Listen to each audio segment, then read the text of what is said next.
Hello students, how are you all? Be safe, take care of your health. So let us begin the content. So in the last class, we have discussed about optical activity, that is dextrorotatory, leorotatory, then optical activity and optical isomerism. So we have come across the chiral carbon atom, chirality, enantiomers, racemic mixtures, retention, inversion and configuration. So we have come across all the definitions. What do you mean by retention, inversion, racemization? Okay, so again, based on that optical activity, we have come across stereochemistry of SN1 and SN2 reaction. What will be its optical activity and what will be its dextrorotatory and leorotatory. Simultaneously, we have done the reaction with the alcoholic KOH, where elimination reactions of or dehydrohalogenation is going to takes place. So let us begin with this reaction with alcoholic KOH. So we understood what you mean by optical activity, inversion, configuration and retention configuration. Okay, so in a reaction with alcoholic KOH, when alkyl, it is going to take place with two types of reaction, that is elimination reaction and dehydrohalogenation reaction. So when alkyl halides are heated with alcoholic KOH solution, alkenes are formed. This is going to happen. See examples here, C2H5Br. So when the alkyl halide is treated with alcoholic KOH, we are going to obtain what? Ethene here. So KOH and here HBr, it both base and acid will act here. So base and acid will act to give water KBr. So here this is the elimination of water. Halogen is going to takes place with the presence of water. So there is the availability of more than one beta hydrogen, then more than one alkenes are formed. Means here two types of products are formed in this reaction with alcoholic KOH. So the major product is predicted with the help of water, Zaitsev rule, or it is also called as Sisyph's rule. So this is important. You are going to mark as important for the point of view of examination. These are called as naming reactions also. So this is the name of a scientist. However you want, you can pronounce. So Zaitsev or Sisyph's rule. Here he explains that when the reaction is taking place with alcoholic KOH, it undergoes two types of reaction, that is elimination and dehydrogenation reaction. So there is the availability of one beta hydrogen, then more than one alkenes are formed. So that will be in the form of what? Major product and minor product. So two types of products you are going to obtain. See, what is that beta hydrogen atom? It is involved in the elimination reaction, as we have studied in the mechanisms of SN1 and SN2 reaction. That beta hydrogen atom is nothing but it is involved in elimination reaction. Hence it is called as what? Beta elimination reaction. So what do you mean by beta elimination reaction? Where beta hydrogen atom is involved in elimination reaction. That's why it is called as beta elimination reaction. So let us come across what do you mean by that rule. So see here, it is marked with the color pencil. This means that it is important. It is a naming reaction. So Zaitsev rule or Sisyph's rule. What do you mean by this rule? So in a dehydrohalogenation reaction, the preferred product is that alkene which has greater number of alkyl groups attached to carbon-carbon double bond. So here this rule, it takes place, that is nothing but in dehydrohalogenation reaction. Whatever the product is obtained is that of what? Alkene, and that alkene has greater number of what? Alkyl group. Alkene will be having greater number of alkyl groups, and that alkyl group will be attached with the carbon-carbon double bond. See here, it will be attached with the carbon-carbon double bond. It is called as a Sisyph's rule. Examples here, pent-2-ene.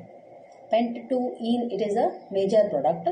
Okay, so you can come across like this. See, this is the main product, that is 2-bromopentane. 2-bromopentene here, when it is treated with alcoholic KOH, you are going to obtain major product, that is pent-2-ene, and simultaneously when this 2-bromopentene is treated with alcoholic KOH, you are going to obtain the minor product, that is pent-1-ene. So here dehydro means what? See here, the reaction is accompanied by elimination of hydrogen halide. Means hydrogen halide is going to eliminate, that is Br is going to eliminate, and only the product is going to remain. That too in the form of what? Major and minor product. Okay, so the reaction accompanied by elimination of hydrogen halide, the reaction is known as what?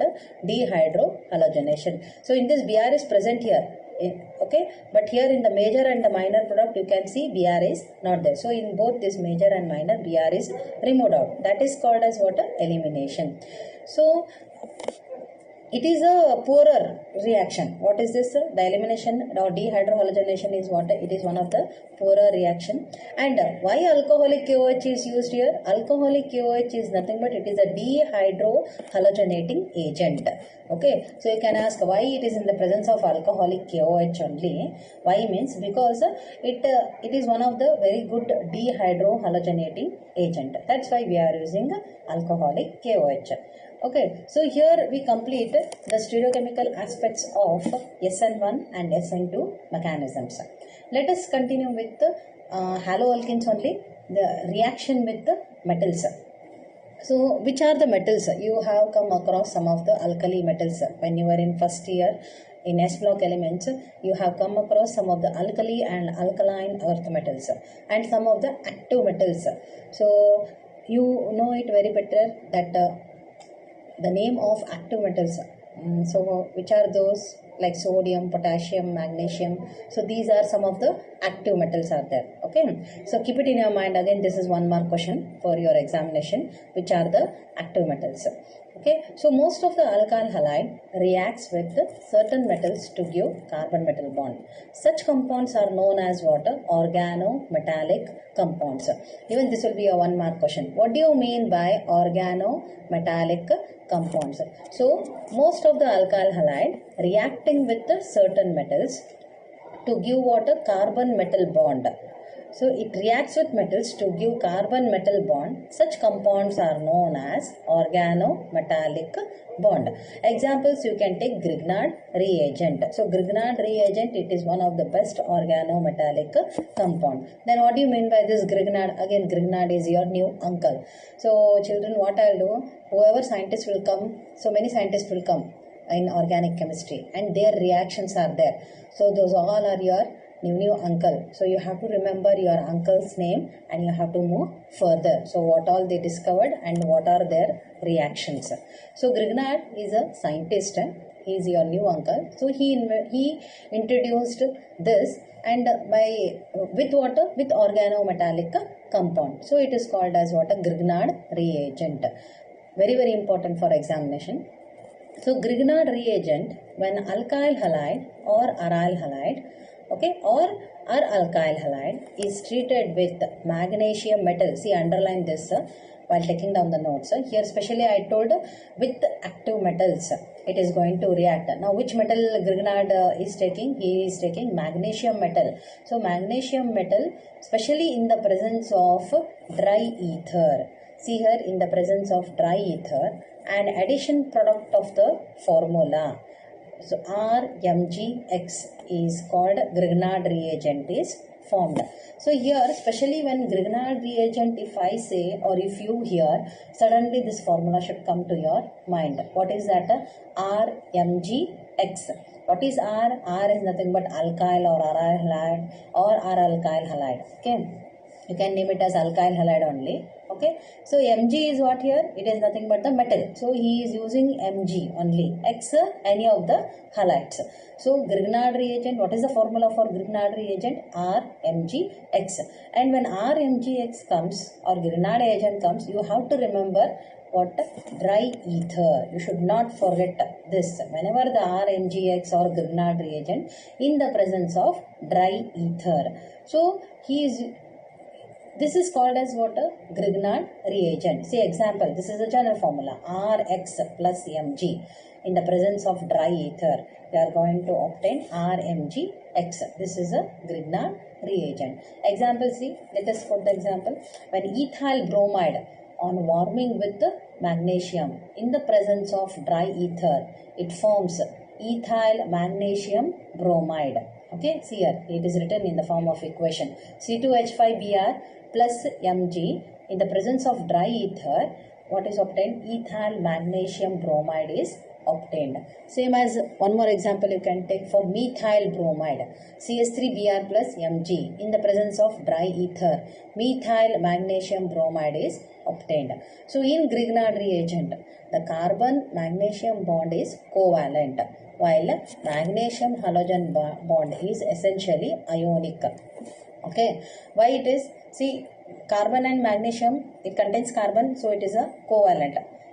Again, from the solid chapter you have to remember. So we have come across, we have differentiated the covalent, ionic bond, metallic bonds and all. So here magnesium and halogen, as it contains what? Cation and anion, so it is a ionic. It is essentially ionic.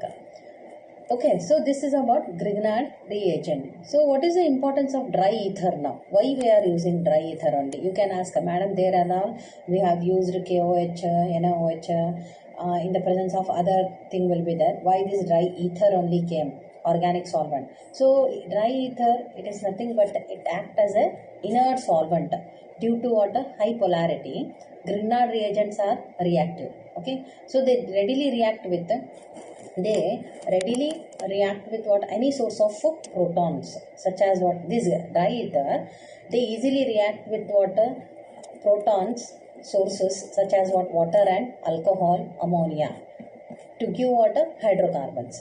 Therefore, ether we use in the preparation of Grignard reagent, and Grignard reagent must be free from water, alcohol and water, and it should be pure and dry. That's why we are using dry ether. This is also give reason part why we are using dry ether. Why? Because it is a proton, it is readily react with proton source such as water and alcohol, ammonia, to give what? Hydrocarbon.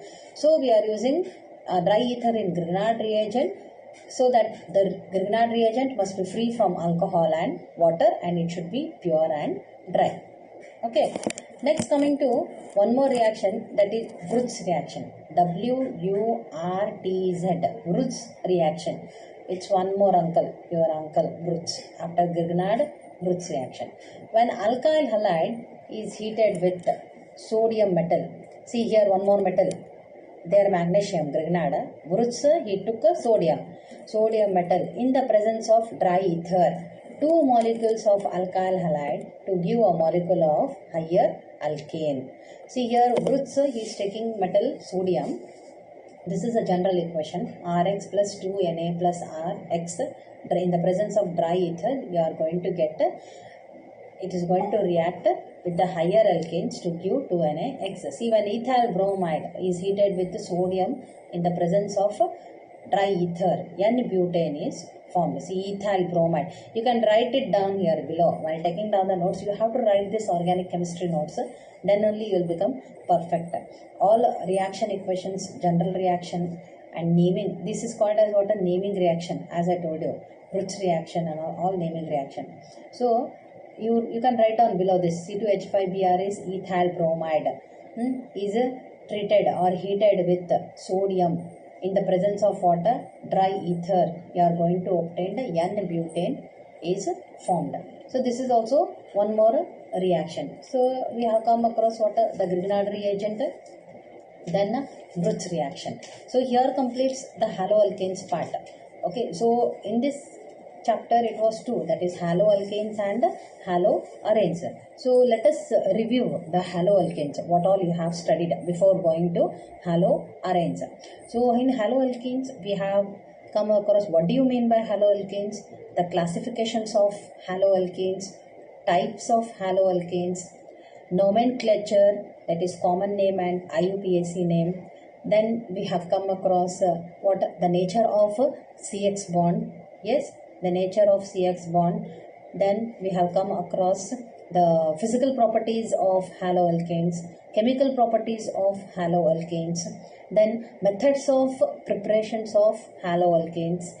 Then we have come across the mechanisms of what SN1 and SN2 reaction, difference between SN1 and SN2 reactions, optical activity, about the retention, racemization, enantiomer, chirality, inversion configuration, dextrorotatory, leorotatory. So by taking this all optical activity, again we have come across the stereochemical aspects of SN1 and SN2 mechanism based on the optical activity. Then we have come across the reaction with alcoholic QOH, that is beta elimination reaction or dehydrohalogenation reaction. Then we have done with water Grignard reagent, that is RMGX. Grignard reagent in the presence of water, dry ether. Then using that metal, active metal, again Wurtz reaction took sodium metal and he explained with the example of ethyl bromide how it is going to react, alkyl halide is going to give the higher alkane in the presence of dry ether. And why dry ether is used? Because it is going to react with the protonic active like water and alcohol. So it is reacting. So we are using dry ether in Grignard reagent. I think this part is very clear for you all student.